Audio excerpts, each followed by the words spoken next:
What's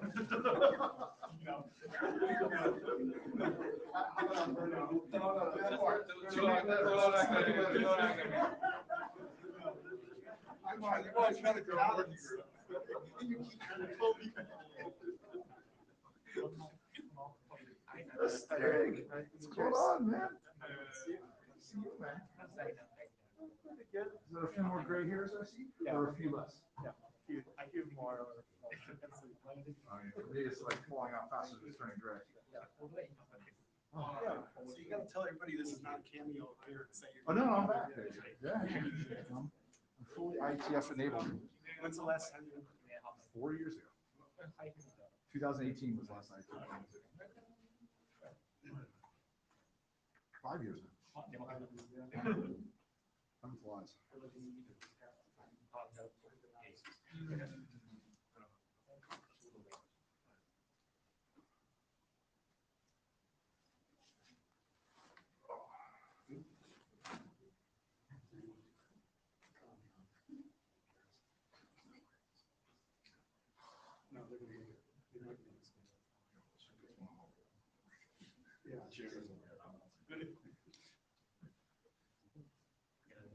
You know, there was no controversy or drama when you were. Nothing got done. And it wasn't as fun. Let's look at us. Let's do the sparks of conflict in Congress.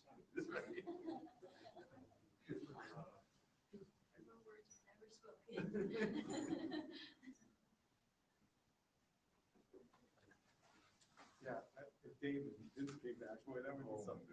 That would be like that. Yeah. You ever talk to Ned or Srinivas or anything? Amit John? He works at Selected. Oh, yeah. Left Juniper about a year ago. Oh, that's awesome. Yeah, good for him. So, but I haven't interacted so much fun. Yeah, he's a good guy. It's really smart. Srini, I haven't talked to Srini. What'd you say? He's like, I'm just like me, but smart. Yeah.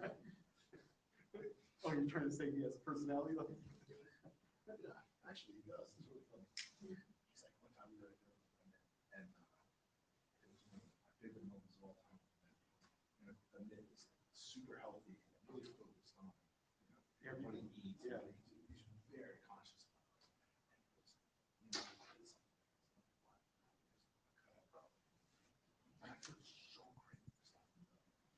Man, like you are optimizing the last. I'm going from 8 beers a night to 6 beers a night. You're feeling like a champion. Hello, hello. Hello, everybody. Welcome to the working group LISP, Locator ID Separation Protocol, until we change name. They're not well. You are supposed to have read this during the registration, okay, before actually coming here. So I'm assuming you are familiar. Code of conduct, I like to put these slides on is just to remember that we have to treat each other with respect. This is just about technical issues, nothing personal, okay? So we keep it to that level. If you didn't do it yet, please log on the Mitico local client. If you are remote, on the full Mitico client, so that we have the blue sheets signed automatically, okay? And also for the queue management, even if you are in the room, please punch on the client so that we see that you are on the queue or you want to ask any question, okay? By now, you should be used to use the Mitico platform. Pretty easy, I would say. The usual pointers, I hope you have it, or you just you have the slides on the material page, so you can click on these links if you need to.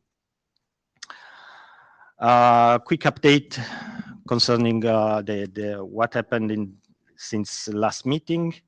The situation is that we have the distinguished name encoding, which is waiting for a write-up. I can do it. That is not an issue. We have the PubSub that has been submitted for publication. Okay, so it is now in the RFC editor queue. Good news. We have the young model, has been around for a while. We think he's ready to move forward. So this is one of the action items that we will have after this meeting. Okay. And then we have the next second document that actually came back from the ISG.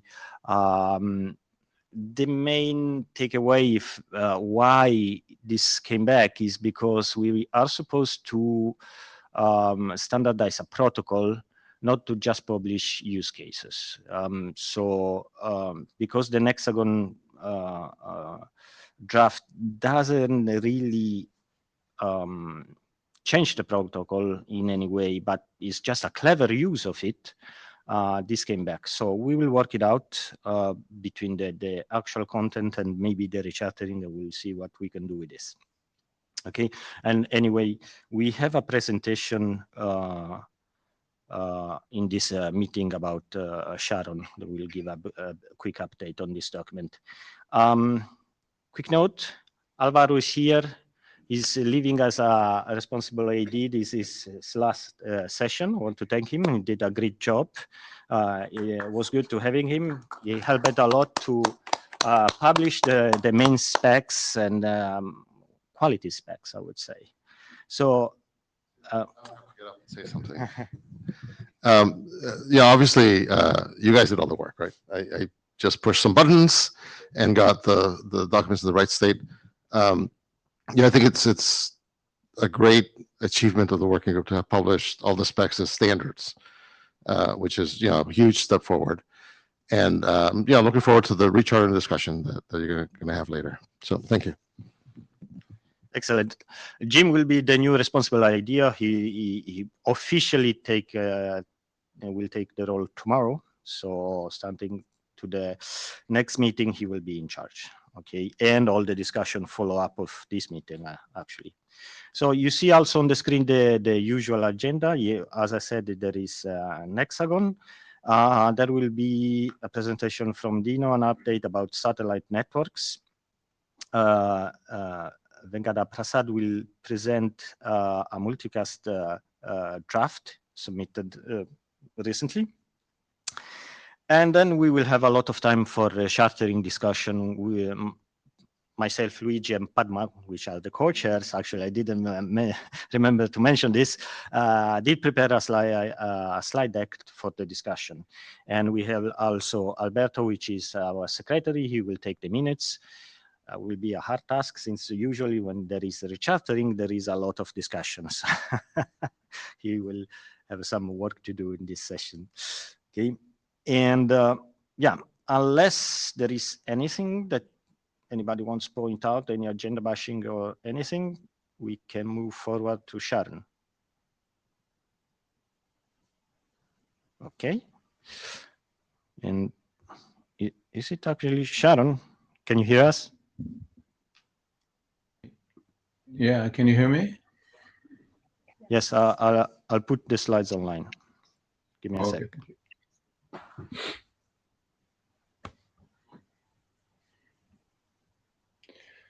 All right, so I'll talk about, thank you, Luigi. I'll talk about some updates regarding Nexagon and how it's used in the context of a vehicle, software-defined vehicle network. The primary RFC draft here is the LISP Nexagon, but it also touches on PubSub and, of course, the new standard track of LISP and the IPsec standards and signal-free multicast, which I hope will be standard soon. Next slide, please. All right, so I just want to clarify something like out front. This protocol enables at least two things which are a little bit different. One is a network virtualization overlay. And since we are in routing area, this is usually the primary focus, connectivity. But it also enables a network function distribution. So this first came up about 10 years ago when we started to deal with NFV. The work wasn't pursued because of the SFC working group, which took a different approach, but it may come back as a more of a functional way of looking at network function rather than devices or virtual devices. In Hexagon, it's about mobility network functions and mostly about geolocation network functions. The primary function we are discussing here is dynamic mapping of the roads, but there's also secondary compute functions that can use the exact same RFC. Next slide. Yeah, so if we look at the vehicular network for both the NVO and the NFD perspective, we can see that vehicles are moving around. So they will constantly change mobile carriers. They will try to reduce cost as much as possible between Wi-Fi and cellular and CBRF, and whatever will be available to them to reduce connectivity costs and connect the infotainment to the internet. So you can see on the left PlayStations. There's now 3 of them, different ones in the new vehicles, and that's a classical network virtualization overlay use. The infotainment can use an OEM assigned address space and connect to internet games and content. This will be tunneled to an RTR, which will go to an XTR, which will interoperate with the rest of the internet. These are internet addressable addresses, internet routable addresses. They're just moving around between carriers, so the RLOX keeps changing. From the NFD perspective, what we are looking to do is geolocation functions while the vehicle is moving between locations, and primarily said the mapping functions, but also I'll introduce another one today. In this case, the EIDs are ephemeral because the interaction with geolocation functions should maintain geo privacy of the vehicle owner. And we can see that this is sort of a 1 + 1 = 3 situation. On one hand, we're using Lisp for NFD because it's a very good way to do that, and it makes network function distribution interoperable, multi-vendor, and all those good stuff. On the second hand, it makes it a very clear choice for NVO, whereas there's other choices as well, maybe, but the fact that you can use the same for both is a plus. Next slide, please. Okay, so let's talk about a little bit the mapping geolocation function. So vehicles, electric vehicles today all come with perception AI. They understand what's going around them for various autopilot mode, level 2, now maybe level 3. And the shared perception, when consolidated by the geolocation agents through the GeoEID, is a map. It's a better map than the internet maps we use today because it's fresh. It includes a lot of transient aspects like debris or accidents or parking space or blockages. So it's better suited for driving. It also costs a lot less to produce because these maps produce themselves. There's no cartography of sat images and all that, so it's a lot. But the internet maps are free, so it's very hard to up the game of mapping if the default is free and kind of okay. And the reason it's free is because internet maps double as yellow pages, so that's why they're free, because that's how they're being sponsored. So that's the motivation for adding an additional function to the geolocation functions, which is distributed compute.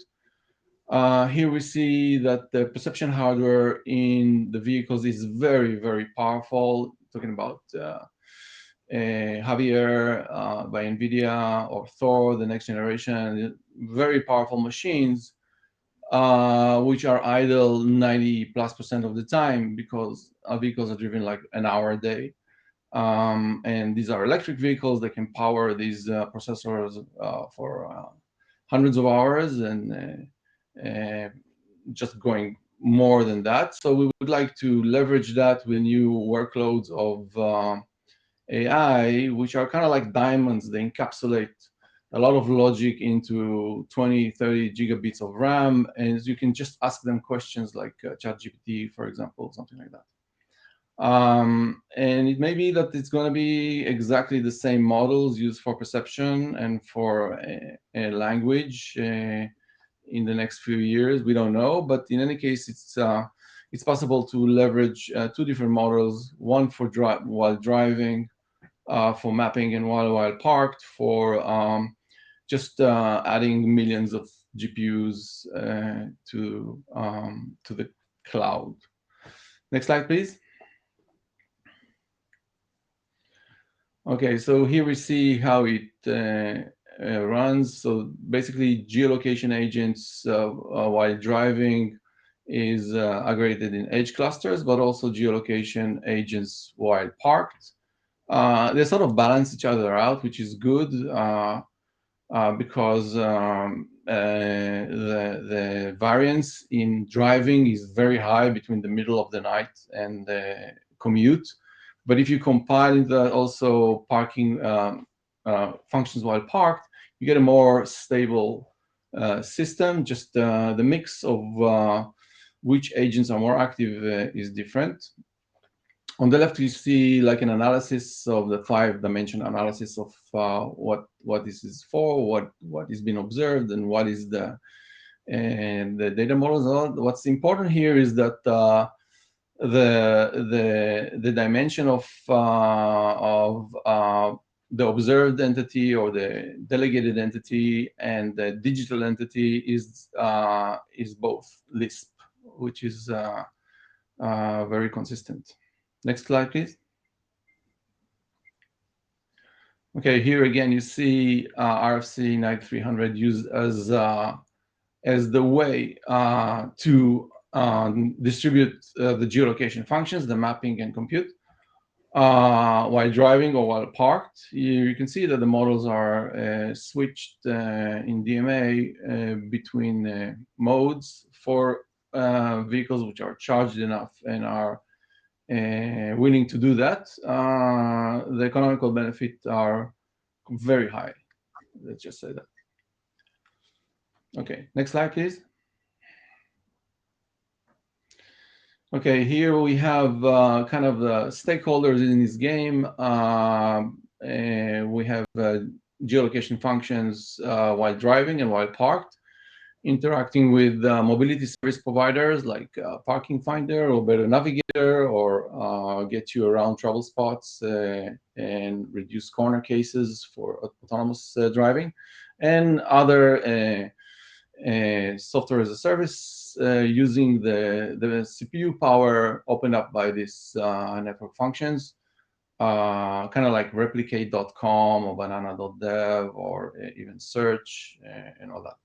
So there's an interesting exercise which I did with ChatGPT about the value of the economic value of this new network function.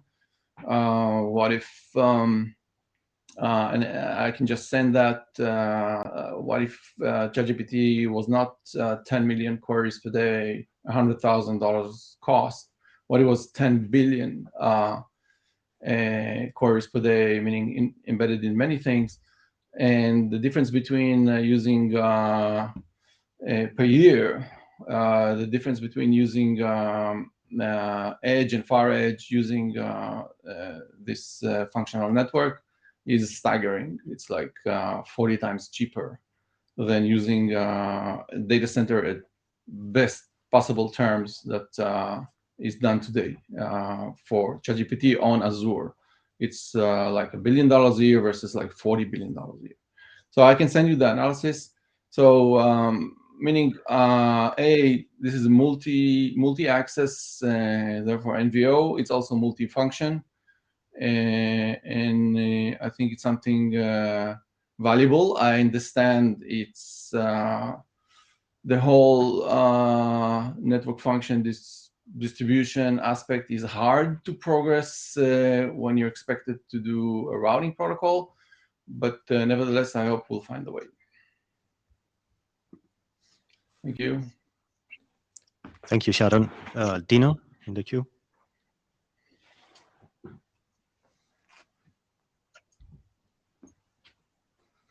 Hey, Sharon, this is Dino. Hey. You made references to the GPUs being idle 90% of the time. Were you thinking like parked cars that had idle CPUs would be part of like a federated learning, retraining models or something? What did you have in mind there? Yeah, no, not training. Training is still data center, but Okay. inference is something which training is done and then frozen. It takes a lot of CPUs and all that. But then once it's frozen, it's heavily used. Even with plugins, the model is still frozen. So if I just update the model, like I update software on the vehicle for this is what you're going to do while you're parked, then it's going to be able to generate a minimum economic value of $2 an hour for power cost of $2 a day, which is pretty good margins. But that's the minimum. You can do a lot more if you look at other business models for this. Yeah. So you leverage the fact that you have vehicles, electric with powerful batteries, like it's a built-in UPS, very powerful GPUs in the vehicle for perceptions, which are a must. Everybody has them and has to have them. And a new compute workload, which is very portable because it's just cramped in these neural networks. So, and because talking to it is through languages, so it's very light on the network. So this, and we already defined the network. We already defined how do you do that? How do you create these like ad hoc regional data centers using the same network that while these vehicles are driving generates maps. So you're not going to have the humans use the large language models. You're going to have the cars use like an open AI API or something? Yeah, there's going to be a wrapper that, yeah, some wrapper will talk to the edge, to the geolocation agents. Hopefully, you won't even know if it's talking to Azure or to some the New York City parked vehicles, which are most of the time. Richard? Virtually, thank you very much for your presentation. So don't get me wrong. So while we try to promote and define this field, I got some questions. So right now I ask that back to you. I'd love to know how you would respond, right? So for vehicle here, and if we install a SIM card, so a vehicle would look no different from a cell phone, iPhone. So if we do so, all the software stack, all the applications on cell phone would be equally applicable in the vehicle. So in that case, you can solve like an architectural problem, protocol stack problem, even apps there, because apps is more expensive than developer. So how would you respond to that? Just to make like install SIM card in vehicle, and then all the problem would be solved because we will use the same protocol stack, same apps for vehicle here in your framework here. So exactly. So why wouldn't you use Google Maps? Why would you use other maps? And the question is not, you can use any map app, but how are the maps generated? So Google Maps are generated by surveys and by satellite images and thousands of people analyzing them. These maps are self-generated. Google sees a street once a month, once a quarter. Vehicles see the street all the time. So the level of dynamics is completely different. And specifically for corner cases, like you have these things in the news all the time, like a tree has fallen and autopilot just pulled over. And in San Francisco, a lane was blocked, Waymo pulled over, and the whole Midtown blocked. So think what will happen if all the taxi cabs are autonomous. This will be very bad. So you need the better maps, but you're right. It's hard to introduce better maps. So I have better maps, which are cheaper to make when the alternative is free.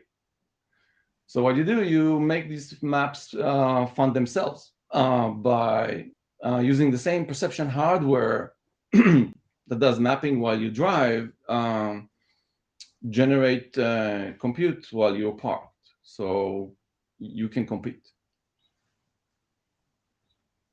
Good question. Thank you. Let's move forward. If I find the right tab.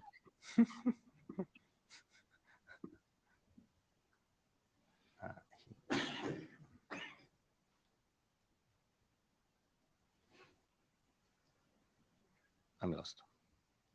And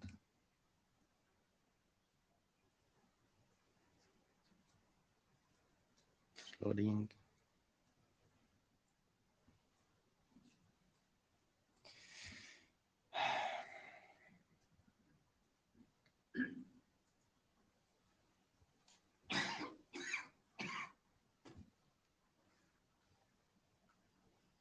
It's up to you, right, Dino? So you have the pink cross here. You have to stand there. As usual, I move the slides forward. Okay. For you. Hi, I'm Dino.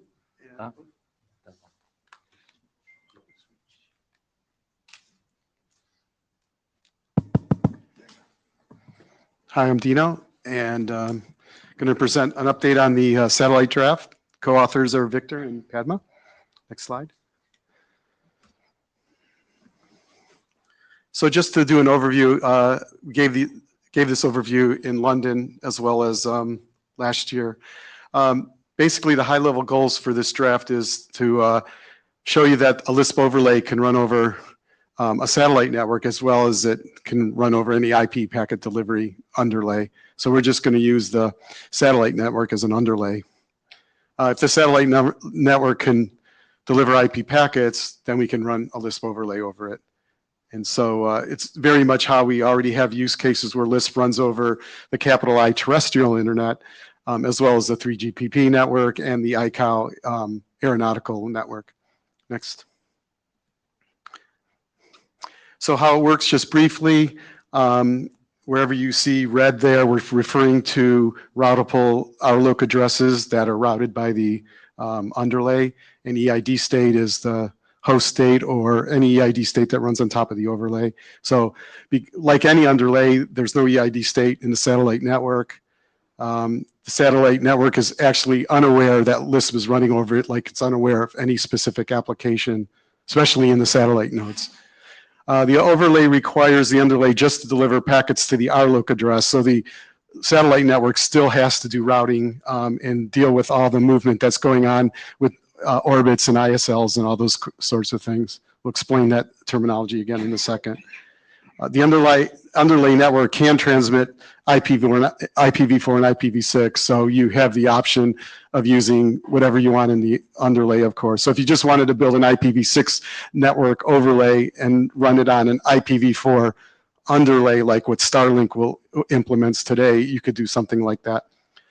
And when path optimization may be needed in the underlay, there's talk in proposals about running a source routing or SRv6, so you can route through the satellite path. That's not clear yet how that's going to work because the satellites are moving very fast. And the problem we have with satellite networking is traditionally the network stood still and was bolted into racks, and it was the host that moved around.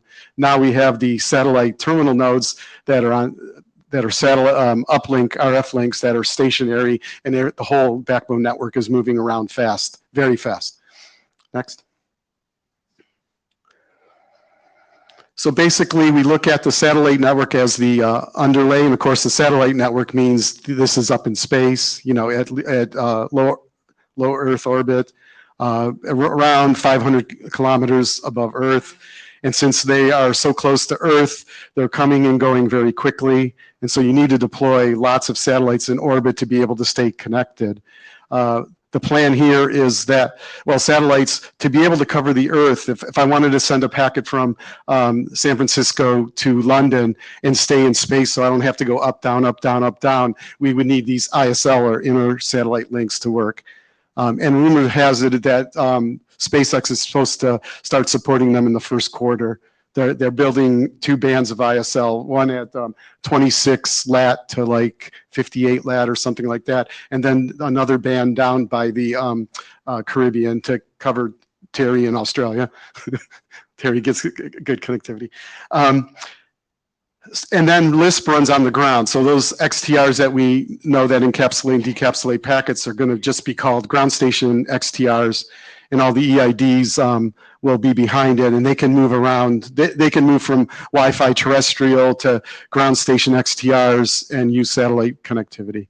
So LISP runs there at the, it can run anywhere at the site, but it can probably be in the Wi-Fi router that actually connects to the satellite network. When you buy satellite kit from SpaceX, they give you a dish that's about the size of a pizza box, and they give you a Wi-Fi router. And the Wi-Fi router basically sends everything straight up, and you could put LISP right in the Wi-Fi router or one hop beyond it. And we've been doing tests where we put it in different places, and I'll explain that in a second. And of course, the mapping system is on ground because there's nothing in space that needs to access the mapping system. It's the things on the ground that are going to access the mapping system. It was asked in, I think it was in Philadelphia last summer, can we or should we put the mapping system in space, and should we put encapsulation at the satellites? And we don't see a need for that at this point in time because it's a very complex networking environment up there. Next. So here's a draft status. We did an update in the -02. We did update now in February of this year. And I basically added, we're doing some telemetry measurements of the satellite network in our testing. And so I wanted to document those new use cases that we're doing. So the last part of the document tells you all the combinations of tests that we're running over the satellite network. And then the update, the -01 was in last fall. And then we started, the first draft was done in April of last year. Next. Just one thing that we changed is to be able to test the telemetry, RTTs, one-way latencies, timestamps, all these sorts of things on the satellite network. The 2 XTRs have to actually talk directly to each other. And since the Starlink Wi-Fi routers are carrier-grade NAT devices, not just residential NAT, but carrier-grade NAT, it makes it very difficult. So we have to find a way for my house to be able to encapsulate to, say, Daryl's house directly without having to go through an RTR. Because now when we do NAT traversal, we punch holes through the NAT so the RTR can encapsulate packets back. So that's the data path, right? And if you do the data path and you put an RTR like at AWS or whatever, then you're seeing the latency through AWS and you're not getting any good valuable measurements. So I decided to experiment a little bit with something called, what I call decentralized NAT, where we can actually encapsulate from one side to the other.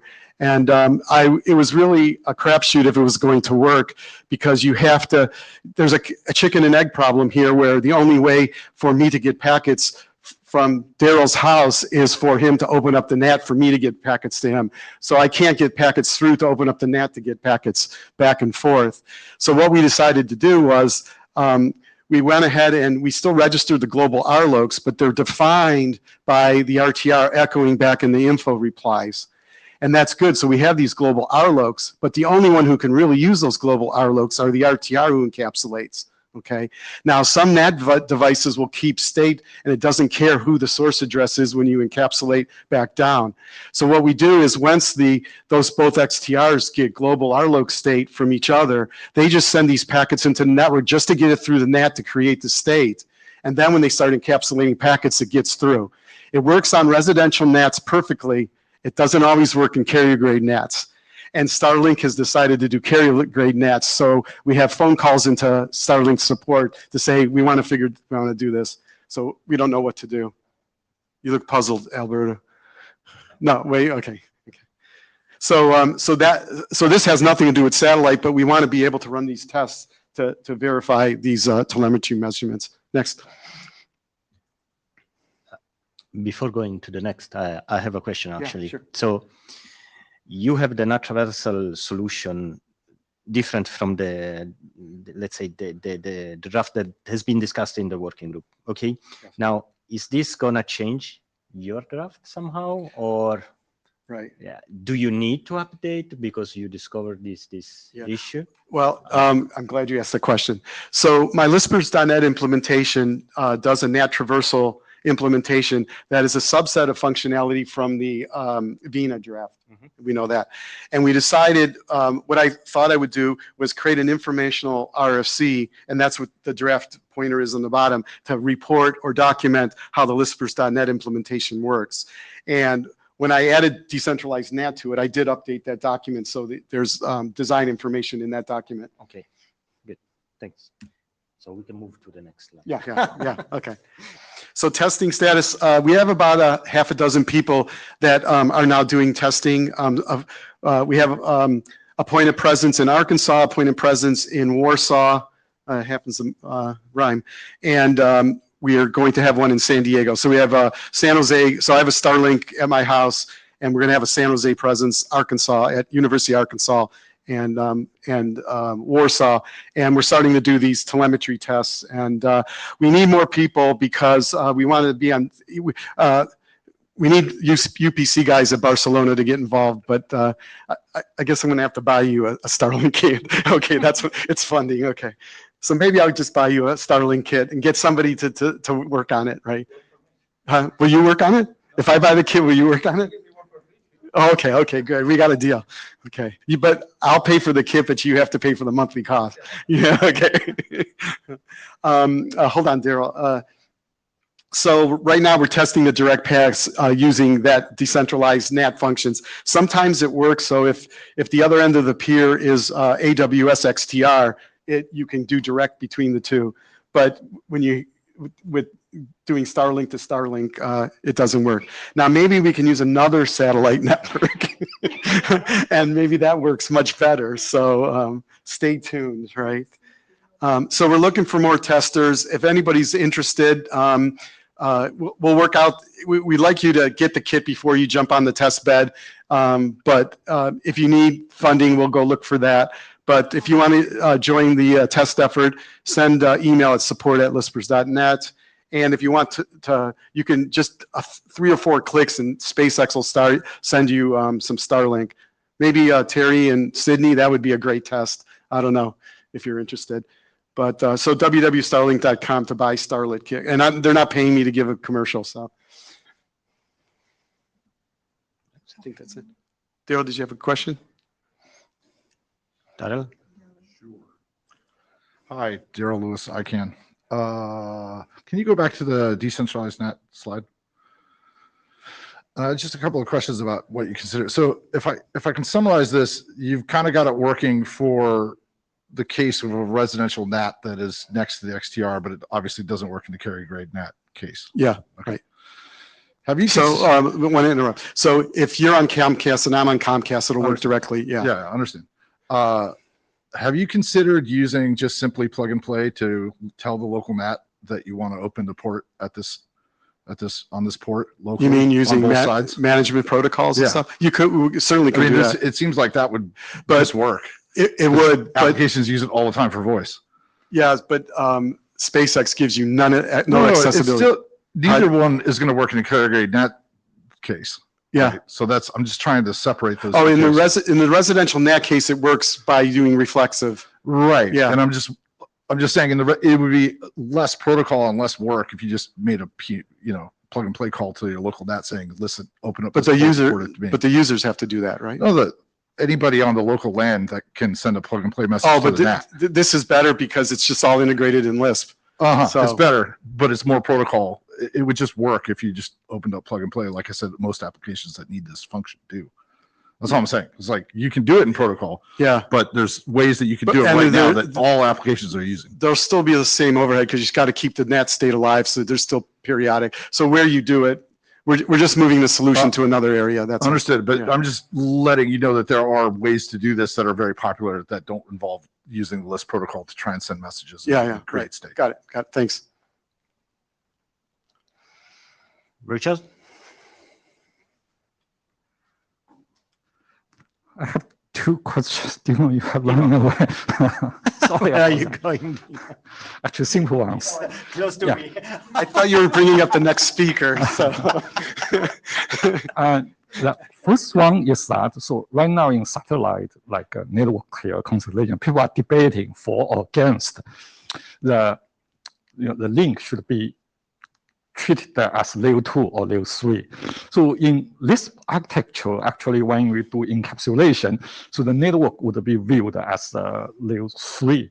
So my question actually, it's not question, it's a clarification. So you are actually supporting, right? I want to make sure that so satellite network should be viewed as layer 3 routing that way. Is that true? Absolutely. Can you go back to the overlay slide? Absolutely, it's layer 3. Layer 3. Okay. I would So- never build any layer 2 technology. Okay. So sorry.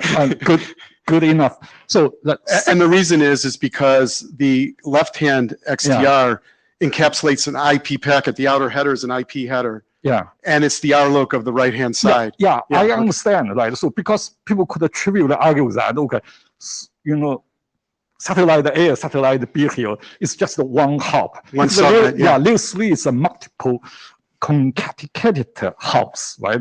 So that's a network there. Yeah. So I just want to get your opinion. So secondly is that Wait, let me respond to what you're saying. So another way of looking at it is if we treated it as an Ethernet, it means the Lisp routers would just put an Ethernet header only on it, and it would be layer 2 across.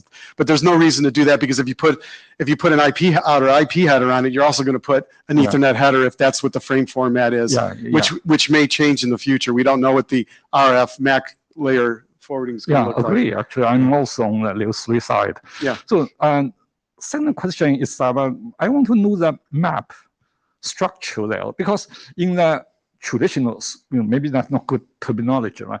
So the map there, so you map the EID to the router location, the one way. But here, the satellite in the space is also changing. So in the map here, you actually map one EID, the current XTR techno router, and then so the satellite one. The satellite one is not fixed. It's The way moving. So the way it works on Starlink right now is you see that link that is can you put just a pointer on? Yeah, in the picture it's a static, but and that actually IP address it's always changing, right? that IP address doesn't change when a new satellite comes overhead. It does not reallocate it. So the RLOC on the right-hand side, GSXTR, always stays the same. So that guy can keep encapsulating it. If the satellite network's moving around, it doesn't even know about the mobility that's happening in the underlay. Look, a satellite address, if it's an IP address, it's not changing. But in the map structure, that should be The changed. list right? mapping system, you mean? Yeah. I mean, there's no change. In the XTR map here, right? For example, EID S here. As long as these EIDs don't move, because when they move, they'll attach to a new RLOC. That RLOC never changes. Correct. That's a traditional one. I Okay. mean that in the upper box there. Yeah. So because let's say EID 1 map to a satellite list 1 in the space. So in the next 5 minutes later, It doesn't map to the satellite. It doesn't map. It does not, no, because it's moving around and it's too hard to keep it updated and converge fast. Okay, so how do you? The satellite network is just an underlay. So in the XTR, how do you transmit it to which satellite? If you get a packet? You just send it on the uplink, and whatever satellites over you is what's used. It's the underlay that takes care of all that. Also, you always there's the satellite there. You always transmit it Yep. in the Yep. same direction and without the no matter when it Yeah, is. that's right? exactly Okay, right. okay, Yep, okay, yep, got thank it. you. Wait, there is another question. Ongi Wang? Hi, I have a question that you mentioned source route in page 3, right? So this is maybe a stack of router locator, right? So but the satellites are moving all the time. So is it right to keep the static? Source route, yeah. Yeah. It's a bad idea. But there's a lot of people that are proposing it. So if there's some kind of steering of the satellites, however that's going to be done, because there's a big scale problem associated with this, Yeah. the encapsulator on the ground could use it. Is it going to be useful? Probably not. So I think we just should launch IP packets because it's the most robust system. And if IP packets get lost, we know how to deal with lost packets like we do on the terrestrial network. That's the best I can say. Now, we can also use LISP-TE and do re-encapsulation hops, but what we're doing is if I want to jump from San Francisco to London, I can go up to a satellite, maybe over one ISL to another satellite, come down in Houston, and Houston decides to go back up. And so that's kind of being done today quite a bit. Because what you do on Starlink today is, if I want to send a packet today on Starlink to London, it goes up and comes down to a San Jose colo center in Google, and then Google transmits it natively, right? But what we're trying to do is minimize the up-down delay, so we want to keep it in space all the way until it's somewhere over London, so then it hits the downlink, right? We want to go up, over, and in London come down. That's what we're trying to do. But we need ISL support in the SpaceX network, which is quite not there yet. They're building lasers and inter-orbit stuff and all that kind of stuff. So I'm glad you brought it up because I think it's not a good idea and I should probably not promote it. Okay. Thank you. So I was just going to make a comment here, is that one thing that we need to think of is that especially in the satellite networks, there might be cases where, because we have to do congestion control and actually flooding dispersion. So one of the things it might be like not only about going down and going back up, but it could be going down and going over the ground because it's less Delay. it's less delay. So there's a lot of things that we need to think about traffic engineering up that actually doesn't make so much, static won't work very well here. It would work well. It wouldn't. It would not work well. Okay. And that was Padma. She forgot the name. Thank you. I'm sorry. I'm Luigi. I have one question concerning this document. So as far as I understand, you are not introducing any tweak or change in the protocol. This is just in a certain way deployment consideration over satellite link. That's exactly right. There's no architecture changes or protocol changes to the LISP architecture, and it's just documenting a use case and letting people know that it can work over a satellite network with no changes on the ground systems and really no changes in the satellite systems. Okay, thanks. Mhm. Now you can go. Yes. I go out from the queue.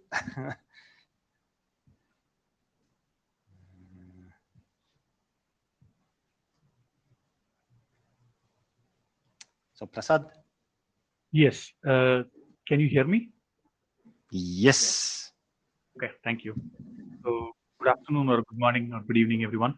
I'll be presenting extensions to signal-free multicast on behalf of co-authors Dino and Ashwin. Next slide, please. So yes, so the motivation for this draft is really a lot of good work has been done in 8378 where the signal-free mechanisms are defined for essentially a PIM-free or essentially establishing multicast trees that span multiple LISP sites without using PIM. So the thought process is essentially that the 8378 that uses ingress replication based underlay. So that obviously has can only scale up to a certain extent, meaning when the number of LISP sites increase, you know, your Lisp sites, that is the, you know, the deployment gets larger, you know, number of Lisp sites increase, then essentially your underlay replication tax or the overhead that you have to incur to make you know, individual copies for each of the egress Lisp sites, you know, become cumbersome. And therefore, you know, we'll probably want to use the underlay capabilities, that is the multicast capabilities of the core network, that were not used so far. We're trying to exploit that and just see if we can use the underlay multicast.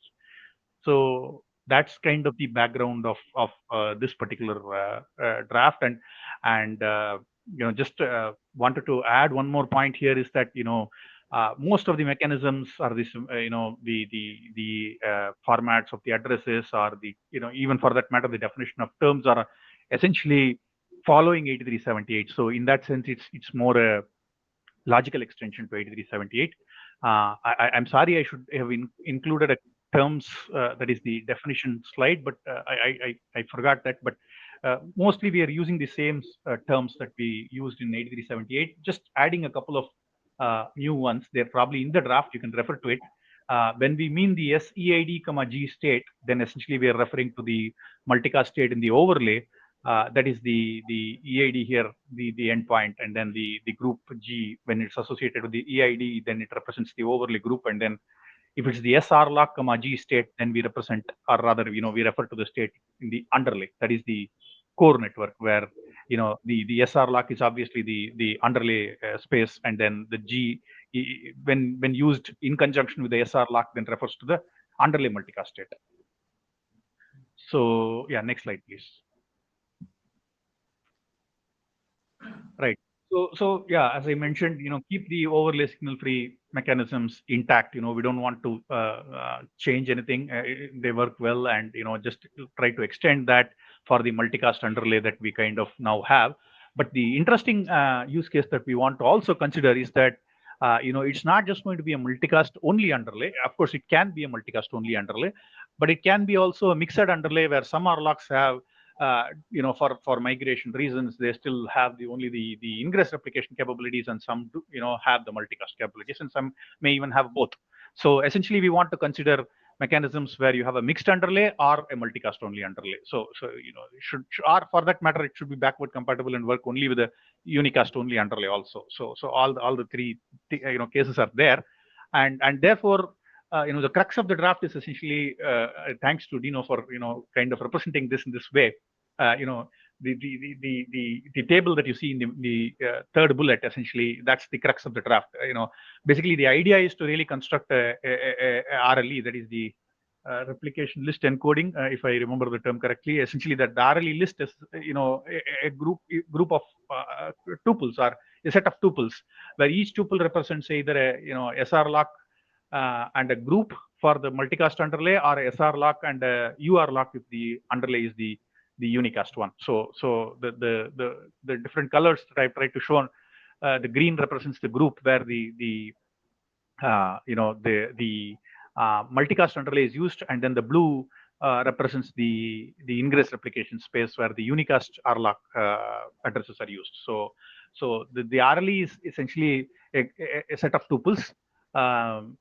You know, again, the another interesting aspect here is that, you know, with the V4, V6, that is the address family also, you could have a underlay. When we say a mixed underlay, we really mean a mixed underlay for even address families as well. So there is a different dimension for the mixed, or the term mixed essentially is, you know, the address family aspect of it also.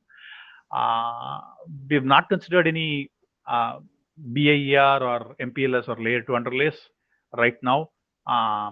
Nor do we consider any mechanisms on how the GR lock itself is computed. So that's not what we kind of cover in the draft.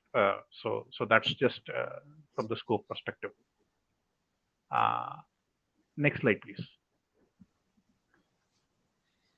Yeah. So if you look at the draft, you know, probably I'm not going to go into the details of this, you know, different procedures, but essentially we try to split it into 3 different sections at least, you know, where you have the receiver side procedures, where receivers try to join the ETRs or the egress sites, you know, using the traditional IGMP or MLD mechanisms. There is nothing new there. they continue to keep, we continue to support that, or even static receivers, if for testing purposes or whatever reasons. Then essentially the receivers sites will essentially take this list and try to convey that information, that is the interest, through the LCAP formats that we have defined here. So if you go over the draft, then it'll exactly tell you the steps that the receiver sites are going to follow to tell the mapping server, the map server, that I have interest in a particular SEID, G, and if the also tell the preferred underlay transport, whether it's wanting to join it via the multicast underlay or whether it's going to join via the unicast underlay. And therefore, the underlay group is essentially computed first and communicated by the ETR to the mapping server. Now there is one note for computation here. The computation can either be as simple as a hash or some other policy that the egress site wants to consult and find out and arrive at a group, but that's not going to what we cover. But essentially at the end of it, it produces a TLV that kind of communicates the group that it arrived at. And once that is done from multiple sites, the most important point, that is the second point, is essentially consolidation of multiple such interests from multiple such sites, where the mapping server will try to consolidate it. And that's where the merge bit also kind of plays a role there. Again, thanks to Dino for educating me on that. The merge bit also really has some good semantics, where the mapping server has the mechanisms already to know that it has to merge the interest from, let us say, ETR1 and ETR2 and present a consolidated list when sending it to the source site. And then the last part of the sequence is essentially when the source starts streaming traffic or wants to stream traffic, then it wants to really find out the list, the RLE list that we talked about in the previous slide. Then there is a mechanism to get the RLE list from the map server and kind of complete the sequence. So that's mostly what the draft is trying to cover. Given that it's a 0-0 draft, there are some TBDs still left, and of course, some more unfinished sections, so which we will plan to complete it by the next version, and then probably also get feedback, and then kind of go forward from there. That's what we had in mind. Yeah, and next slide, please. I don't think the next slide really has any content. It's mostly the reference diagram. Yeah, we can use this for discussion purposes. So okay, thank you. Go ahead. Yeah. Mike?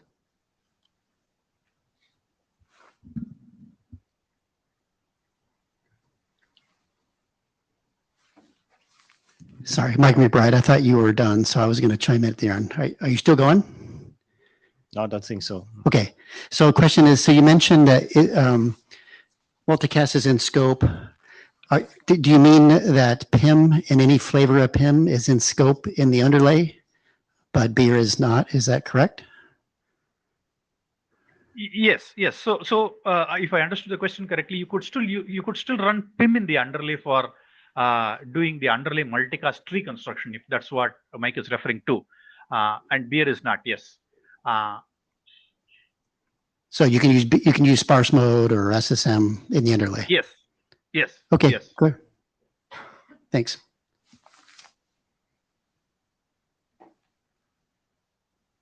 Sharon?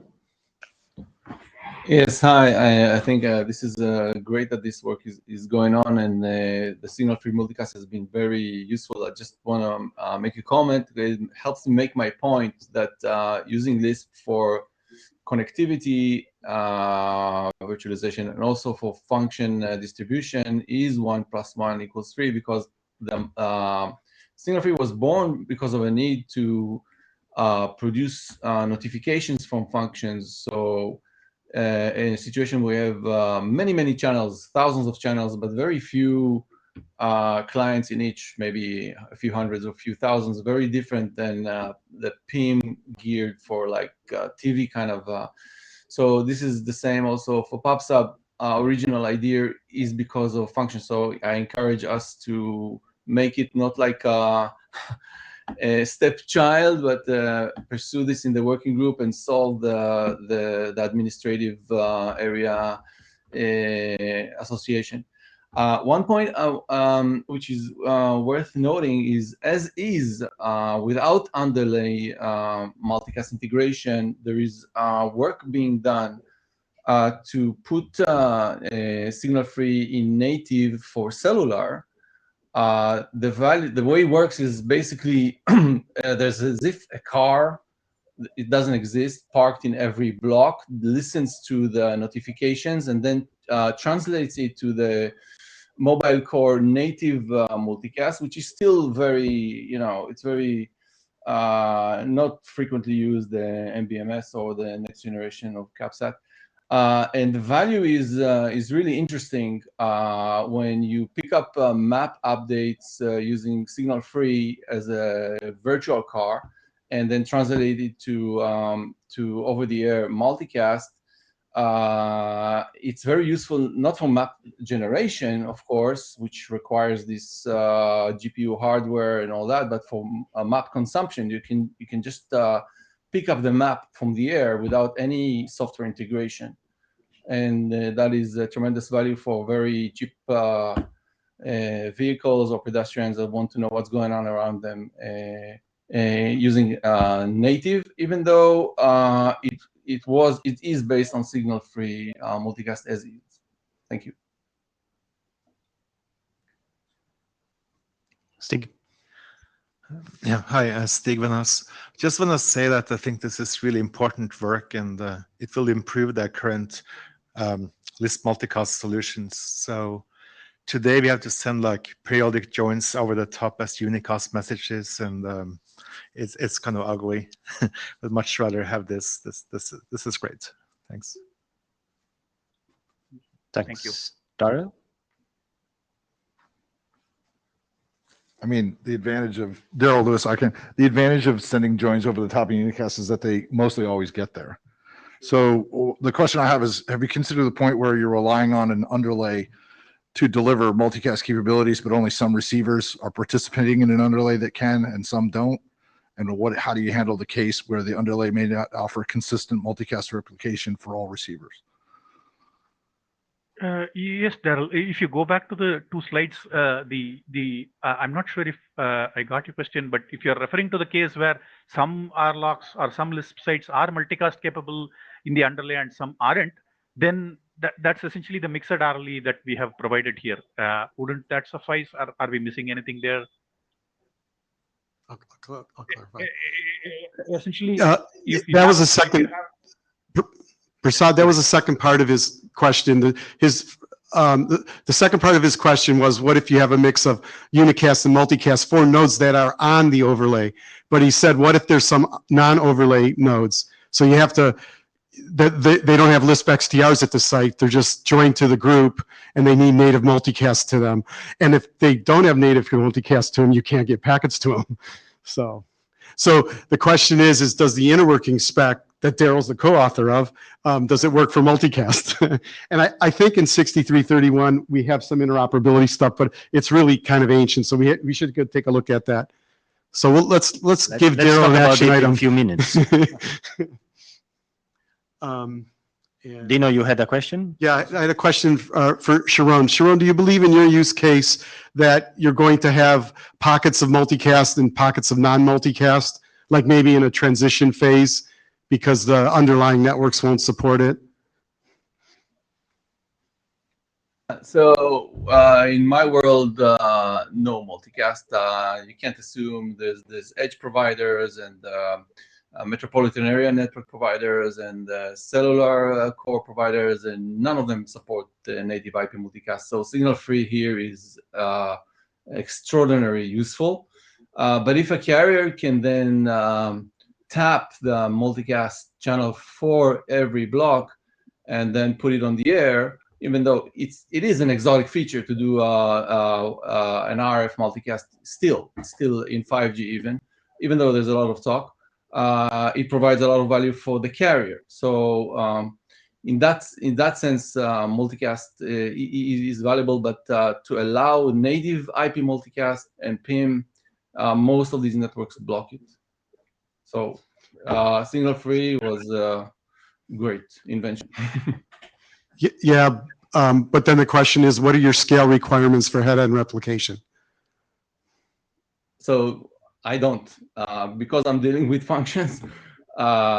Usually it is many channels and like thousands of channels with thousands of users each, versus media, which is a big problem if you have millions of clients on the same channel. So You mean one ITR has to replicate to 1 million places? This is where you need multicast because that can't scale. yeah, that's what you need. But for my use case, So you better go talk to the underlay providers to get multicast deployed. But Yeah, how does Twitch work with 1 million receivers? The point is the geolocation use cases, the number of clients is very scoped by definition. So the fact that signal free offers easy many channels is very important.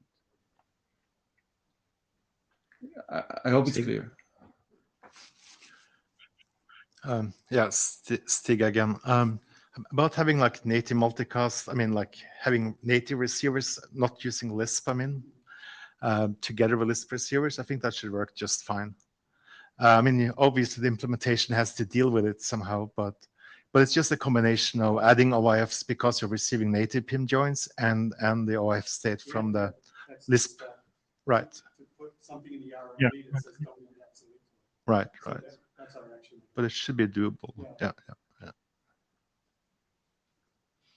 Okay, thank you. I guess it's time for the chairs to speak a little bit. As you know, on the mailing list, we started 2 threads about possible working items that we can have in the Lisp working group, right? And I will start going through the what is named thread 2 on the mailing list, which is basically what if we want to move some existing documents which are today experimental to standard track, because Lisp has been around for a while, so we have a deployment experience, and so at this point makes sense to think about this. We already did it for the main specs, so it's time to look at other corollary documents that we have. And we start with thread 2 because I believe will be faster than thread 1. Okay. The first question is RFC 8111, which is basically DDT, which is still experimental. And we have for this RFC, we have a early allocation, and we have to give it back if we don't move it to standard track. I mean, there is no discussion on the fact that we have a deployment experience on this one. I mean, we had Lisp for going on for a few years. I think is the most mature mapping system that we have. So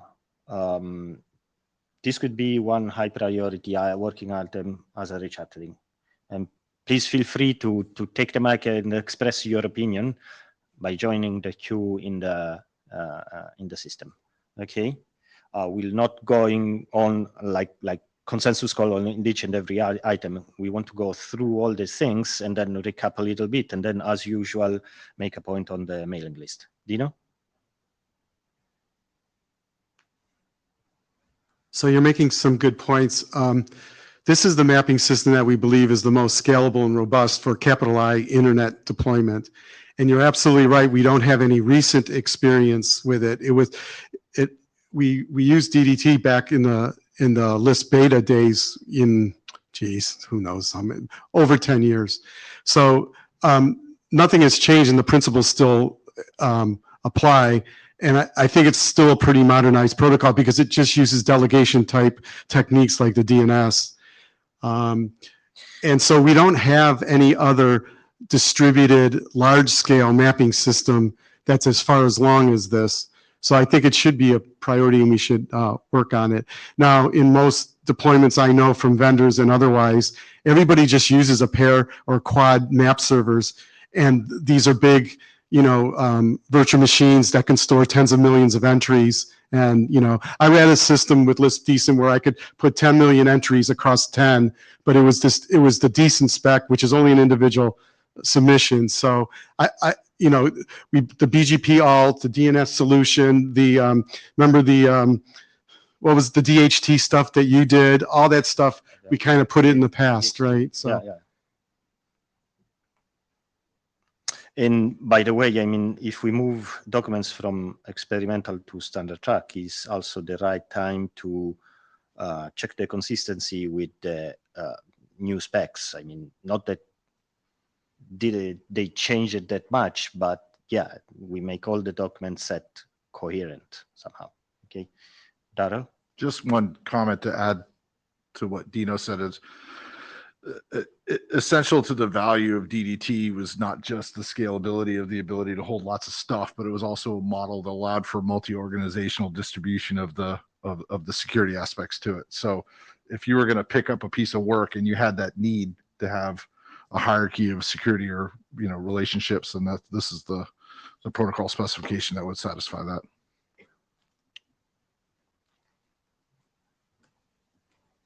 So one other point is if we go forward, the security area is going to look at it. And Fabio did really good work on doing signing of requests that go across it. So I think it's pretty sound security and it's not using anything that's outdated or anything like that. So I think all the security stuff is okay. People have to take a look at it, of course, and comment, but I think it's in relatively good shape. So just a note on the security and in general, early reviews is in the routing area. I mentioned, I think in the last meeting that in order to speed up a little bit the process, also to lessen the burden of the ID, is that the closer we get to the working group last call, we start to ask for early reviews so that we have all of them once we ask publication to the ISG and we hand over the document to the AD. So security is one thing. I hope that everything will go smooth. But again, this is moving the documents will also allows us to check all these things.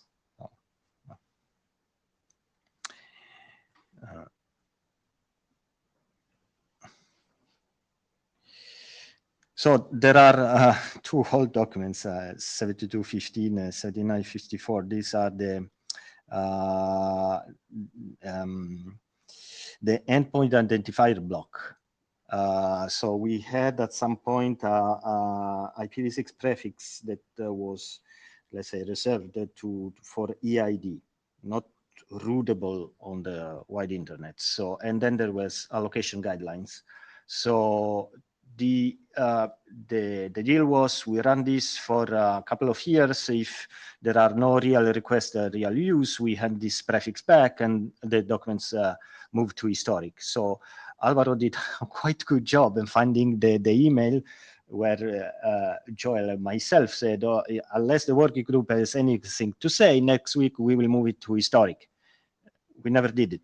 So blame on me. We will complete this procedure afterwards. It's not real rechartering work. It's just to tell you what is going on. Now, then we have the 8060, okay, which is the Lisp canonical address format. This is experimental, okay. We are using this more and more. Okay, I think that there is experience up to the working group to share also all the implementation and deployment experience. So we may consider to move this as well to standard track. Maybe merge it with 9306, which while it's recent is still experimental. So we can,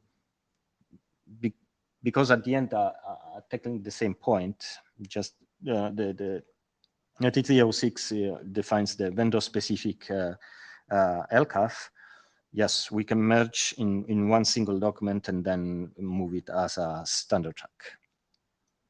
Alberto. Yeah, one quick comment on what you just said, Luigi. I totally agree with what you just said. This is widely used in production deployments. And if we want to move this to standards, I can try to collect some feedback from the people, doing the actual code and running production, so that we have that for the standards document. Wonderful. Yeah, I agree too. We should merge it just because the vendor is just another code point. So we just add it to the list that's in the other document.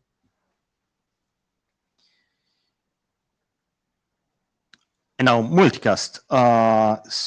We have 6831, which is a list for the multicast environment. We have signal free. And they certainly, as is written, they can enjoy a refresh. But if we have sufficient deployment experience, we can move them to standard track. Now, doesn't mean necessarily we do a BIS document for each of them. We can see how to reorganize the documents more. Should be just one or cut it in a different way. I don't know. We can also, the presentation of Prasad, we have to check a little bit what is the situation. There maybe some aspects can be included. So it's not just moving documents, is maybe having just a multicast working item to revise and publish something that is meaningful to be standard track. Good questions.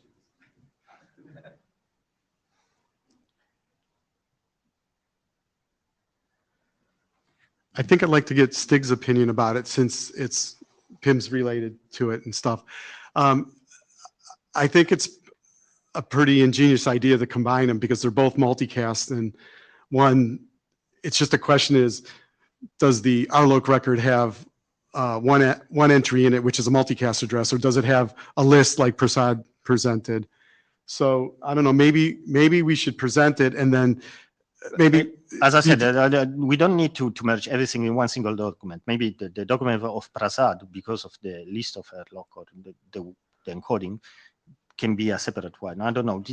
These specifics. Well, if we merge both of them in, and we're going to have to specify in the spec how to both be used at the same time in an RLE list, and that is Prasad's document. So we merge the three. Yeah, it's a merge all three. Yeah, I mean, the decision is not to be made today. Yeah. The main decision is the working group willing and has agreed to have a multicast work item, and then we figure out the details and how to mix and merge documents. It's a great question to ask. Yeah, absolutely.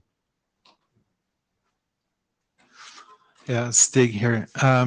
Yeah, I don't have any good answers maybe, but I would say the original solution works pretty well. It's deployed many places, and I'm not sure how many implementations there are though. But I feel a signal free is the better way of doing it.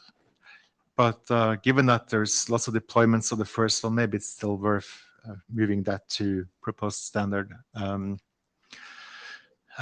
But yeah, I think it could be good to allow coexistence where basically you have some sites sending joins using this old mechanism over the top. At the same time, you might have other sites using the mapping server, right, to signal the signal-free signaling. And you feel they're really two distinct solutions. Yeah. So, but I think the main question is, do we want to kind of move the old one to standard and say this is a good solution, or do we feel like you should encourage people to maybe move, do the signal free? Yeah, well, it's okay if I do one. Well, yeah, then the question goes to like Sharon, it's like if the head-end replication list is too large, what do you do? And remember when Florin was working on it, he authored a draft called LISP multicast replication engineering, where now the ITR doesn't have to send to 1 million, it sends it to a few RTRs, and then it fans out that way. So now we're building kind of a static or a mapping database system over the top of overlays. So if we just say signal free is better than native multicast, then we're going to have, people are going to want us to address the scale issues, and we'll have to resurrect the Lisp RE stuff. Just a question, does it make sense to use these documents and actually show as a path from moving from one to the new technique? Because that can be something that may be useful, is to actually show the transition. You certainly can do it, because if you get a map reply back from the mapping system that no longer has the single group in the RLOC record and has a list of unicast RLOCs, it's just going to happen. Yeah, I think it's going to depend on, Prasad, I hope you're listening. It's going to depend on how the ETRs register it to the database, and that might be administrative as first, or we use the hashing function or something like that. Sharon? I want to clarify the sharding of replication that can be used with signal free as is today. So let's say I have millions of cars like in the Bay Area.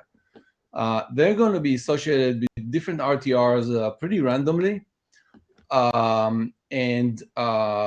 Because we don't know where they're going to be. And in that metropolitan area network of, let's say, Equinix sites. So there's 5 of them, I guess. And the replication is on the subset of vehicles that happen to be on that RTR, that happen to be right now in a geographical area that has an update. That's the replication shard. So it still scales pretty well. It's just not topological. You just assume the whole metro area network is equivalent. So that's the point. Okay, that was a good clarification, because you mean the replication factor is only limited to a hexagon, and that is not going to be 1 million. You may have, it might be 100, let's say, and then you have 10,000 RTRs spread all over the place, right? I mean, it's not going to be 10,000. It's going to be like 100. That's how you get to 1 million receivers or something like that. 100 RTRs, and each of them has a mix of vehicles in different hexagons, in different blocks. And for a given RTR, when he receives the multicast from the RTR, which is the head, it only needs to replicate to, out of the, I don't know, 10,000 vehicles it aggregates, just to those in that area. So you have natural sharding just because you assume the metropolitan area is topologically equivalent.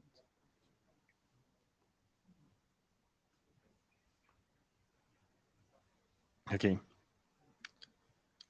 It seems there is interest for multicast. There is RFC 8061. So this is about data plane confidentiality. I would postpone this to the next part. This may be included in some work item about privacy and security. Okay. We have internetworking. So this is similar in a certain way. So can be somehow merged with deployment considerations or something like that. Let me discuss this in the next part about the third one. Okay. Yes. I forgot to raise my hand. Go over here, click raise my hand. You will get used to it. Don't worry, Darrell. So much. Hi, Darrell Lewis, ICANN. Yeah, I mean, I will state that the number of implementation or deployments using this is quite large at some large scales for both the VPN use cases as well as some of the overlay mobility use cases. So it's being used quite a bit. I don't think it belongs to just sit and experimental because it's so useful. What we do with it, of course, we can decide later. But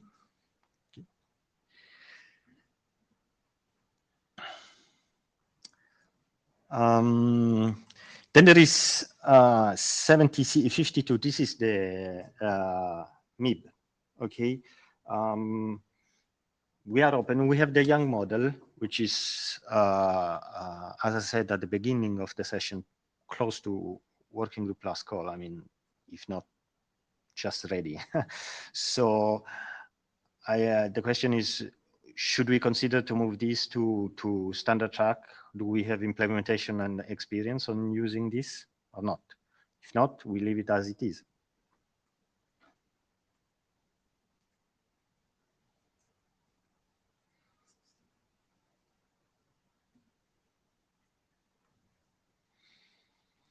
Well, I think we should move, this is Dina, I think we should move forward into the future and use the Yang model. But vendors will say we're going to still keep supporting the MIB because it's in management products, right? Agreed, but they does can it, still does use it mean that we need to move this to Yeah. standard track? Okay. That's the point. Yeah, it doesn't need to be a standards track is what you're saying. Yeah, agree.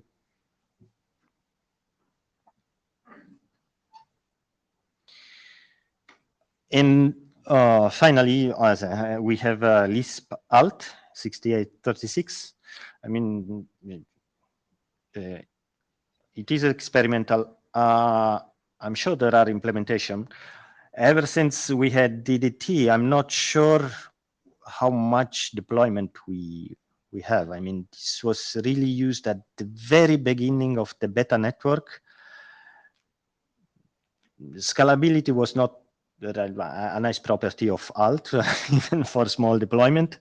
The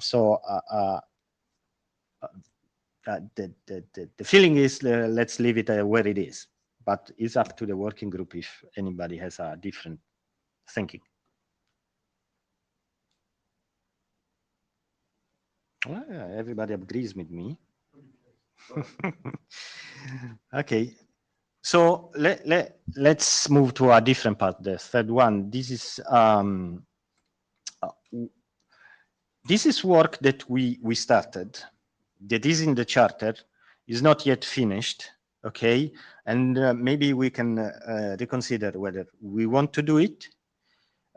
If yes, should we do it the way it is, or can we reorganize and optimize a little bit and consolidate the work?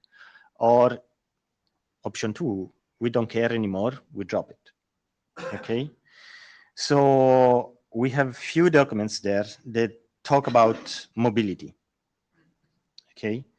So we may want to think whether or not it's worth to actually consolidate all these efforts in a more optimized way instead of having one draft for each subcase, okay?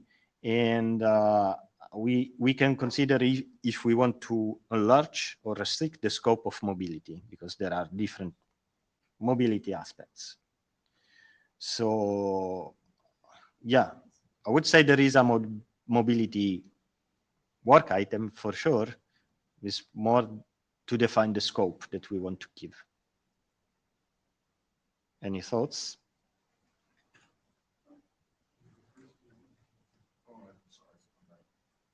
Daryl? Alberto? So just one preface comment. I think Geo doesn't have anything to do with mobility, because people want to do asset management of things and they want to know, like for instance, there's a 1RU box and they want to know the GPS coordinates and the elevation of it. So it's a general use case of LCAF. So I think it's completely separate. And I'm not sure if Sharon wants to use it in his use case, but I don't know. So then I would beg the question is, should the next three be merged? And I like them separate because LISP mobile node says the EID and RLOC are in the same device, or EID mobility says the EID is different than one's in a router and and the EID is in the host. And that separation is good because people are going to want to do it differently. And one example is mobile phones use LISP mobile node, and VM mobility in the data center uses EID mobility, right? And then all the use cases that ICAO is using for the aeronautical network is using EID mobility as well. So I don't think they should be merged. Your question is, should they both be put on standards track? And I think the answer is yes, because that's a key feature that LISP is providing to internet community in general, that other people have struggled with anchor points and, you know, all the stuff that's been done with mobility in the IETF for 3 decades now. Predictive RLOGs, I don't know, I like the co-author to comment on that. It's, sorry. I tend to agree with you, you know, that these are very different places in the network and what they're trying to do. And one of my concerns of having merged is we have a huge document and it's going to be unmanageable. It's going to take a long, long time. I think that breaking it down there, you don't need to have all of them to get together at the same time. So I think that would be my preference, because, and I think that currently with all the variants that we're talking about, the predictive, there might be some ways of making that a little bit more, of enhancing it a little bit more than what we have today. and I don't think we have enough deployment experience with predictive and we have no RLOGs. deployment So we have to experience as well. work on that. Yeah. Yeah.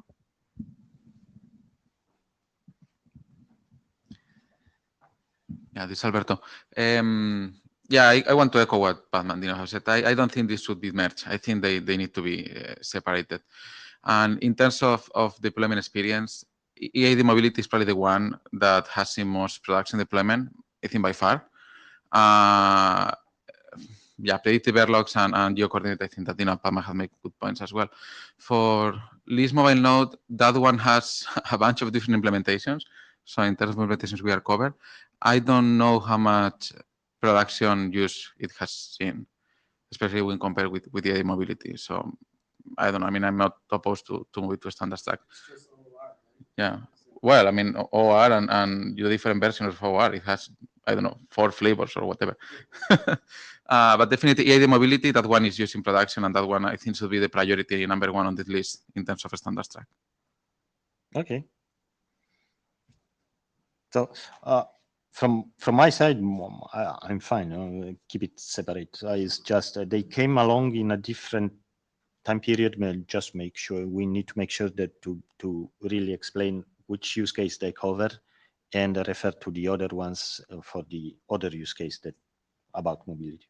Just writing is nothing difficult.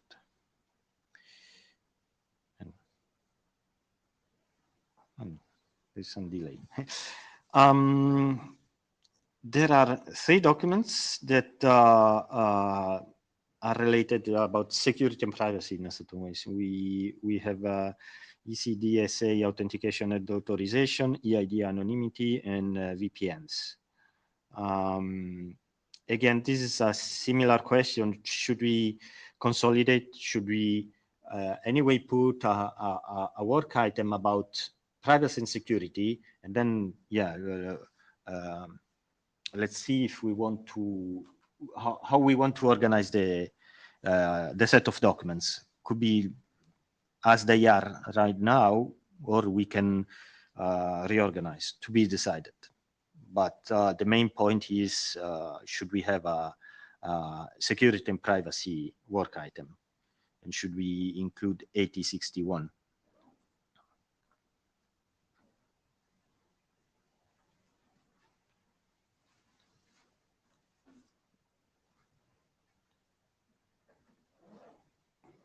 So I mean, list crypto should be in this list too, right? The data plane confidentiality, right? You don't have it there. That's just a side comment. VPNs is just the features. Is security? I don't know, but almost all deployments that I've been involved with, VPNs are almost in every map register and wrapping fly packet because people like to segment big time. Especially the really important comment Joel made about name encoding. We say using VPNs is important so the namespace can be scoped. So that's kind of important. So that's that comment. You didn't ask the question if they should be combined. You're just wondering if they should be standards track. Is that right? No. No. Okay. Whether it's standard track or experimental, then depends on the maturity. Okay, It's just about we want to keep working on these items or not. We want to merge them or not. This is something we can consider. You can say your opinion. To me, the most important piece of that we have to decide today is, should we have a work item about privacy and security? Oh, the This- answer is this- absolute yes, or we won't be able to get anything through. Because a lot of even the standards checks documents that have already gone through point to these things in their security consideration sections. So the elliptic curve DSA, that's being used by the blockchain community to authenticate map registers. So they want that. EID anonymity, that's something that we've talked a lot about in general. I guess, Padua, you've been involved in that. That's an address management issue. It's security, but undergoes under address management. So, but the signing of map registers and map replies and map requests are really important. That's how you can authorize and authenticate people who join to a particular mapping system. Okay, Alberto. Just a quick comment on VPN. I want to echo what Dino said. I don't feel that VPN belongs here. It's segmentation, right? It's VPN, VERF, you call it, right? So I don't think that, well, regardless of where it goes, I think that VPN is one that we should definitely push forward because, yeah, as Dino said, it's implemented all the time, or most of the time, right? Regarding on the new charter having security and privacy, I don't have a strong opinion on that. But since, you know, VPN was on the slide, I have a strong opinion on VPN. Okay. You put it in the minutes.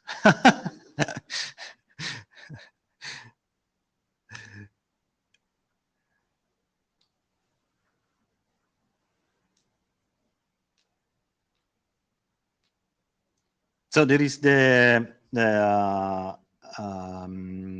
map server reliable transport that has been discussed. As even mentioned on the mailing list that there is ongoing work, and maybe it deserves to be moved to standard track. So my personal feeling is that is an interesting piece of work is there. So I would even move it to standard track, but up to the working group. Actually, the first in line is Alberto. I'm sorry. You will get used to Mythico, don't worry, Darren. Yeah, I was Alberto. I was actually waiting for this one to pop up because I want to raise awareness in the working group about this item and how much this is implemented and used, okay? So most of the deployments I'm aware of are using this document. And I don't think, that we have put the emphasis that we need on this document. And you know, Luigi, we have discussed this. So yeah, 100%, this should be in the charter. This should be, you know, one of our main priorities. Okay. Balashi. I'm sorry, man. I just want to, you know, like, let you guys know that, yeah, it's in production, running for a long time. So, yeah, and multiple deployments. We should take it further. Okay, thanks. Is Daryl in the room? Hi, Daryl Lewis. So I just wanted to add a little bit more context to this, especially in regards to the conversations earlier about interworking and VPNs. It turns out that unless you implement reliable transport, you don't have an operationally deployable solution. In other words, especially if you're using interworking and your PXTRs are not aware of what's going on instantly in the mapping system, things just don't work, right? And the PXTR ends up originating routes at times that ETRs aren't inexistent, and that leads to black holing. So reliable transport is not optional if you want a workable system at scale. Okay, thanks.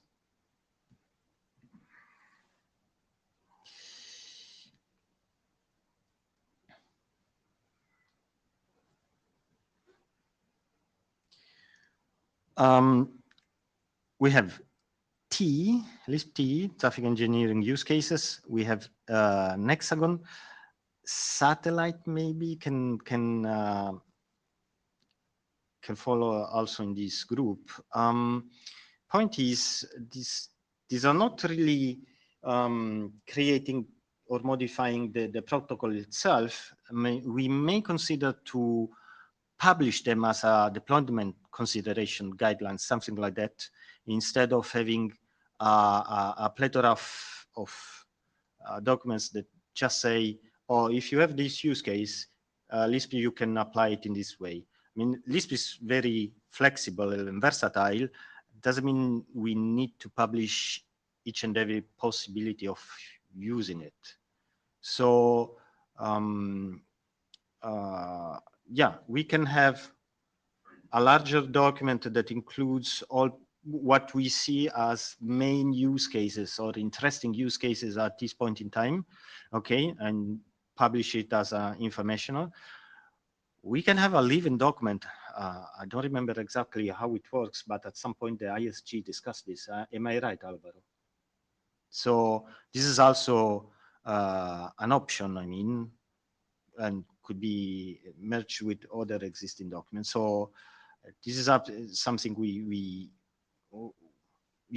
can consider in order to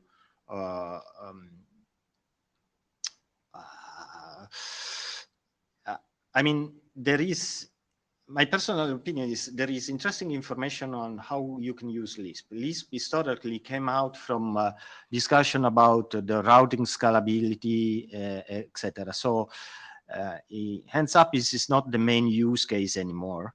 Okay, so there is no real document that describe, look, Lisp is this. There is Lisp introduction, obviously, and the main spec that some examples how you use it in some existing use cases or new use cases. So something like a deployment consideration document or guidelines could be something to think about, and so that we put information there and we give information how to really use Lisp. Okay, Alberto, you are in the queue.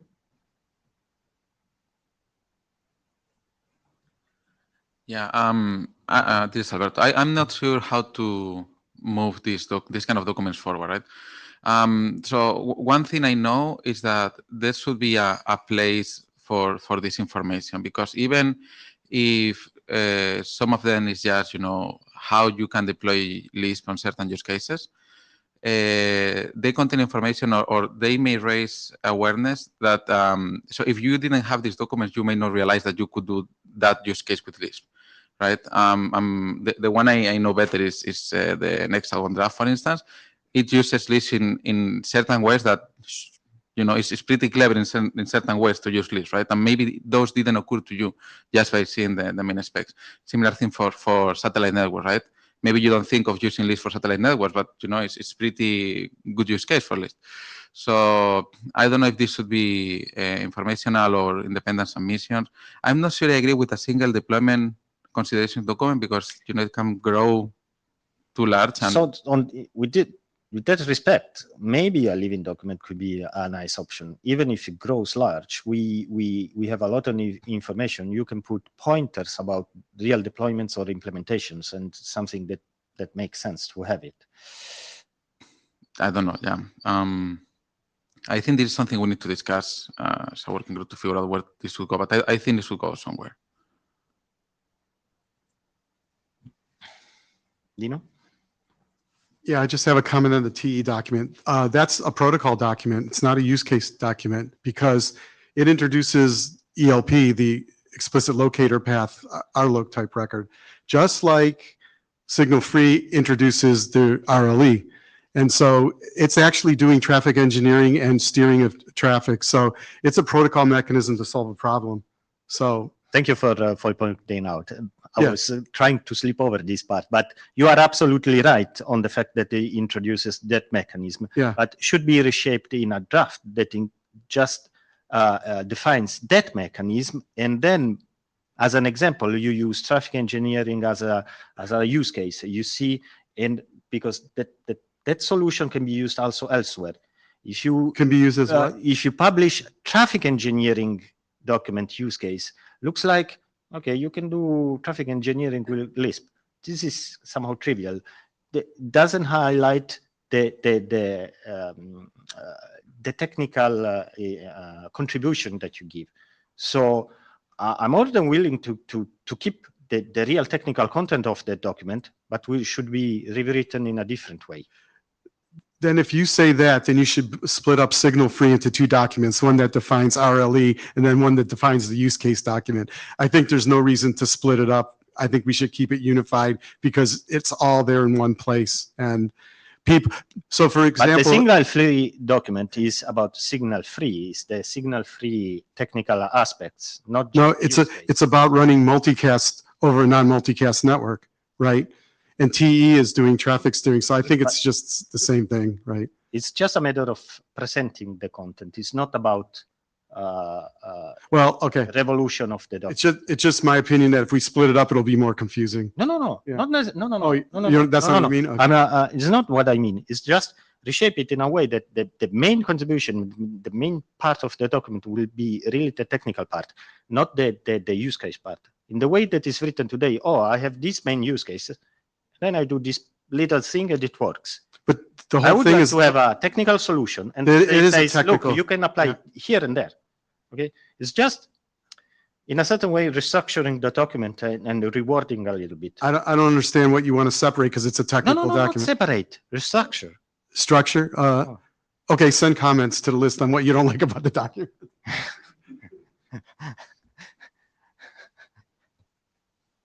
I will propose a new structure. Be open to that. Fabio. Sounds good. Second, what Dino was saying on TE, it seems more of a protocol. Maybe what you just need to do is change the name, or maybe call it extension or something like that. And also what Alberto was saying on the use case. I'm not a big fan of having a single use case document. I think we have all learned that there is quite a lot of sweat equity that goes into splitting documents or merging documents. So yeah, I think that some use cases, and this is one example, the Hexagon is a good and kind of unique way to use Lisp. So yeah, I would, if there are a few that needs to be put together, yes, but I wouldn't go out of our way to try to have a single use case document.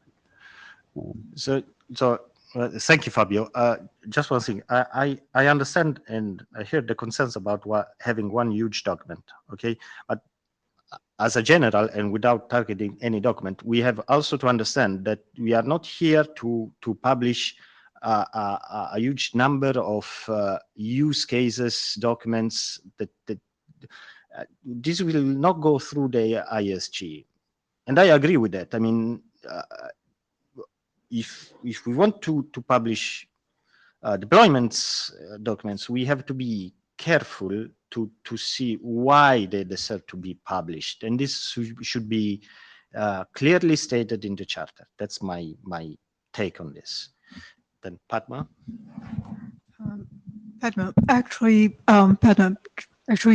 Luigi, you kind of brought one point that I wanted to discuss about is when does it make sense to actually publish a use case document? We have to be very careful about whether is that introducing a new scope, which is completely novel that we've never seen before, that we're twisting the protocol in such a way that it makes sense to actually do it. Or, so I think this is where we need to clarify in the working group is when is it that we want to do that use case document and when is it that we think that it is worthwhile. One thing I was going to propose is maybe one other way of looking at it is that, for example, some of these use case documents are using a set of specifications in a different way, or maybe ways that we weren't actually associating them before. So one way could be like a deployment report of a number of things coming together that could be something that's useful, at least for the group, than just documenting the use case. I just wanted to kind of put this out there for discussion and, find out what people think about that. Sharon? Want to comment? I wonder if this requirement of changing the protocol as a bar just creates the wrong incentive to add things versus reuse as much as possible. So just from my experience, my exposure to Lisp was initially 10 years ago building a carrier network function system with a Lisp which was different because we didn't know about Lisp, and we saw the existing mechanisms and we switched. That was actually better because we saw we can reuse a lot of work. So I wonder if the decision is for a standard is do you add another bit, or is this the reasoning for standard is I want a bunch of vendors to be able to cooperate and create a scalable, interoperable solution this way. And by that, of course, you cannot just say, okay, just use Lisp. The specific mechanisms are there for a reason. They are pretty sophisticated, like signal free, which allows you to do notifications, like PubSub, which allows you to move portable functions around with minimal loss. So the value of reusing a subset of a rich set of options, so multiple vendors can create, like all the OEMs and carriers, and to come together and build a useful interoperable network is a different criteria than I have to change some bits.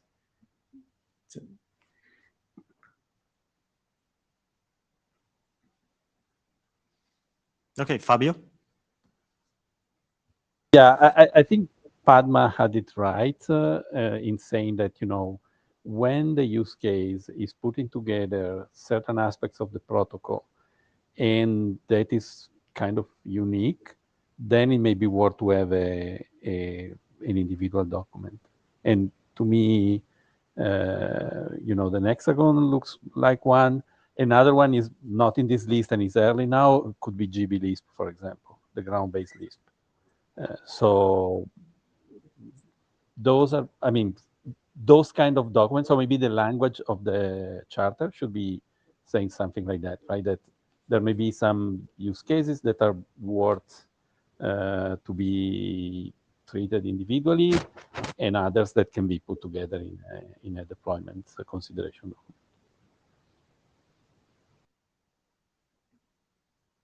Okay, Alberto? I want to make another point that some of these documents, and Fabio was just pointed in particular Hexagon and GB Lisp, those documents are being referred by others that maybe are not that, IETF-centric people as reference documents to implement this. So Hexagon is being referenced from people on the automotive community on how to use this. GB Lisp, same thing for aviation, right? And there are examples. So Sharon just put a slide with Toyota right now, right? If you go and talk with the Frequentis guys, they can give you reference on, which in the aviation community is looking at GB Lisp, right? So those communities are looking at these documents as the reference. And sure, maybe if they were to read the rest of the documents and, figure out all of this by themselves, they could reach the same conclusion. But those documents are kind of, the reference point they have. I think that if there is a consortia or any foundation or body outside the IETF that is looking for these kind of documents, we should have some kind of official communication that says we would like to see this document information or whatever published, so that because it describes the way to use your standards for our use case. This to me makes sense to have it as a reason to go to the ISG. Look, we had this exchange. That is why we have this document that describes how to solve the problem of this consortia, foundation, whatever, with standards that are defined in the IETF. I don't think the ISG will say, well, we don't care. I think that's fair. Okay, that's fair, and it's And something we that did it yeah. with ICAO with the GB-LISP is the ICAO use case. Exactly. Right, so the same thing for the automotive AEACC, whatever the acronym is. We speed up the process of some documents just because they had the need to have a RFC number. Okay, fair enough. With that as a motivation, I really don't see any problem, even if it's not really in the charter, to be honest. But otherwise, we fall back to the. I think that's fair, Luigi. I think that's a path we can follow. Thanks. Padma, maybe one of the things that we may want to give guidance is how do we want these use cases document to be written? Because right now we don't have any guidance on how they want to be written, right? So maybe one way of doing it is maybe, having what is the list of documents that's actually in there, how they're going to be, what are the changes, and actually make it more about how to use the protocol versus just explaining the use case. Just a suggestion out there, which I think might be more useful for the case that you're talking about, Fabio, is that for people to read it and understand, hey, for that use case, here's the set of things that I need to use. And I think that will ground it in what is the scope as well. So just a suggestion, but these are ways that maybe we can actually explore a little bit more and have a discussion on the mailing list, what people want to see and what they think will be useful.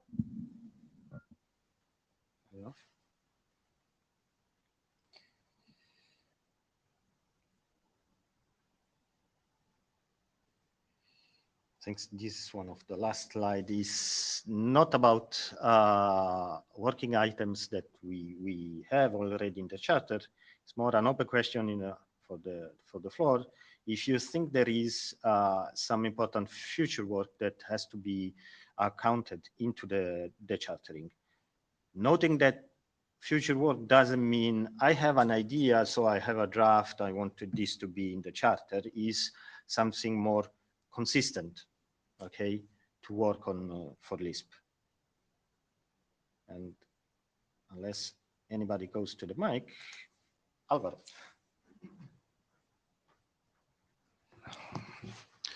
Hi, Alvaro Tanarelli. I don't have ideas for new things. But what I wanted to say is there's a lot of work, right? You've listed 12, 15, I don't know how many documents. And it's great that there's a lot of interest and willingness to work. What I want to say is that as you go forward with the charter, what I would suggest is that, for example, all the work that you're moving from experimental to standards track, to list that as one thing, right? Instead of saying we're going to move this and we're going to move that and we're going to move the other thing. So that way the charter is open to things moving one place to the other, right? And it doesn't cause this overwhelming sensation that there are 27 things. Usually the IAG likes to see charters that maybe have milestones that can be completed in a couple of years, 2 or 3 years, something like that, right? We don't, the IAG doesn't necessarily want charters that are going to be there forever, or that's going to take 10 years to complete. So as you can, summarize some of the things, that would be great. I do have a personal opinion, of course, about the deployment type use cases that don't necessarily change the protocol, right? We're here in the IETF to do engineering work, to make Lisp better. Well, to make the internet work better, of course, in general, but to make Lisp better, to do enhancements to the protocol. Many times, the way to use Lisp in a specific use case doesn't necessarily require working group consensus. So if we don't require working group consensus, to me, that's one of the maybe things that you can consider. That doesn't mean that you cannot discuss the work here, right? Sure, someone can come and say, hey, I'm going to use Lisp for my bicycles or something, and that's fine. But that may not necessarily require working group consensus. There are other ways to publish things like that is a lot less painful, because you don't have to go through the whole process of consensus or work group, let's call an IAG and everything else. That may be useful for people outside the IETF to also refer to that work. So think about that, and as you're doing the charter, and getting the text ready. So that's it. Thank you. Thanks, Alvaro.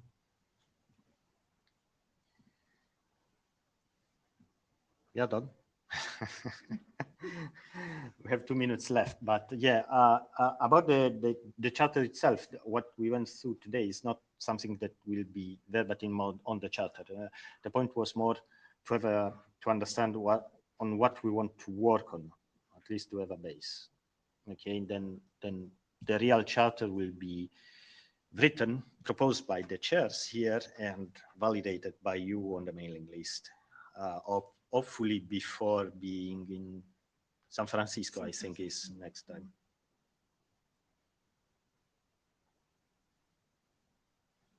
Okay. If no other comments, see you in San Francisco. I just want to say thanks, Alvaro, for all the guidance. Really, thanks for that. Yep. Thank you, Alvaro.